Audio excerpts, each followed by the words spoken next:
আসসালামু আলাইকুম সবাইকে। আপনারা কেমন আছেন? আশা করি ভালো আছেন। আমরাও ভালো আছি আলহামদুলিল্লাহ। আজকে আমি নতুন আরেকটি ভিডিও নিয়ে হাজির হলাম। তো আশা করি ভিডিওটি ভালো লাগবে। ভিডিওটি ভালো লাগলে অবশ্যই লাইক দিয়ে দিবেন। আর আমার চ্যানেলে যারা নতুন তারা অবশ্যই চ্যানেলটিকে সাবস্ক্রাইব করে নেবেন, তো আমাকে সাপোর্ট করার জন্য। তো আজকে আমি আপনাদের সাথে শেয়ার করব তো বাচ্চাদের জন্য বিকালে কি নাস্তা বানালাম। তো নিয়েছি, দেখতে পাচ্ছেন কোকোলা লুডুস, আর সাথে নিয়েছি টমেটো কুচি, তারপর কিছু চিকেন ছোট ছোট করে কেটে নিয়েছি, সাথে আছে ধনিয়া পাতা, পেঁয়াজ, কাঁচামরিচ কুচি। তো সাথে থেকে পুরো ভিডিওটি দেখতে থাকুন।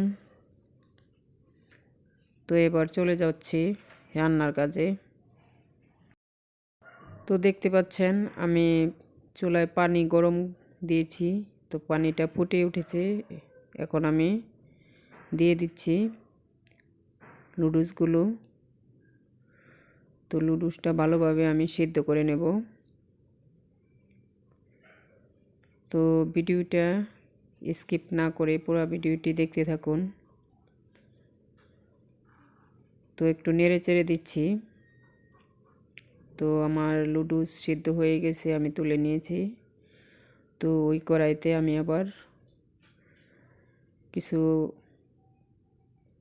তেল দিয়ে দিয়েছি, তারপর দিয়ে দিলাম পেঁয়াজ আর কাঁচামরিচ কুচিগুলো। তো এগুলো আমি একটু ভেজে নিচ্ছি। তো তারপরে আমি এক্সট্রা কিছু মশলা দিচ্ছি, মানে আদা বাটা আর পেঁয়াজ বাটা একটু দিয়ে দিচ্ছি, সাথে একটু গরম মশলার দিয়ে দিলাম। তো এবার এগুলোকে হালকা ভেজে নিচ্ছি। তো তারপরে আমি সামান্য দিয়ে দিলাম টমেটো কুচিটা। তো আবারও নেড়ে চেড়ে দিচ্ছি।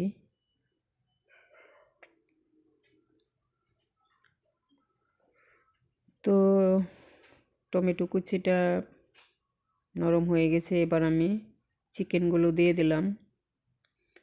তো এগুলো দিয়ে আমি একটু ভেজে নেব। তো দেখতে পাচ্ছেন আমি উল্টে পাল্টে এগুলোকে ভেজে নিচ্ছি। তো এবার লুডুসের ভিতরে যে মশলাটা ছিল এটা আমি দিয়ে দিলাম, দিয়ে আবার একটু নেড়ে চেড়ে নিচ্ছি। তো এবার মশলা কষানো হয়ে গেছে, আমি সিদ্ধ করা লুডুসগুলো ঢেলে দিলাম।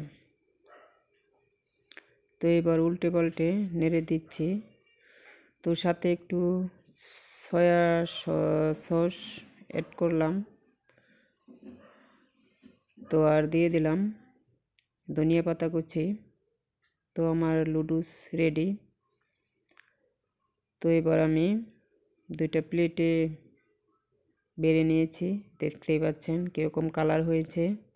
তো এবার দিয়ে দিলাম বাচ্চাদের খেতে। তো এরা বলতেছে নাকি খুবই টেস্ট হয়েছে লুডুসগুলো। তো ভিডিওটি ভালো লাগলে অবশ্যই লাইক কমেন্ট শেয়ার করতে ভুলবেন না। তো এতক্ষণ যারা পাশে ছিলেন তাদেরকে অসংখ্য অসংখ্য ধন্যবাদ। দেখা হচ্ছে নেক্সট ভিডিওতে। তো আজকের মতো বিদায় নিচ্ছি। সবাই ভালো থাকবেন, সুস্থ থাকবেন। ধন্যবাদ সবাইকে। আল্লাহ হাফেজ।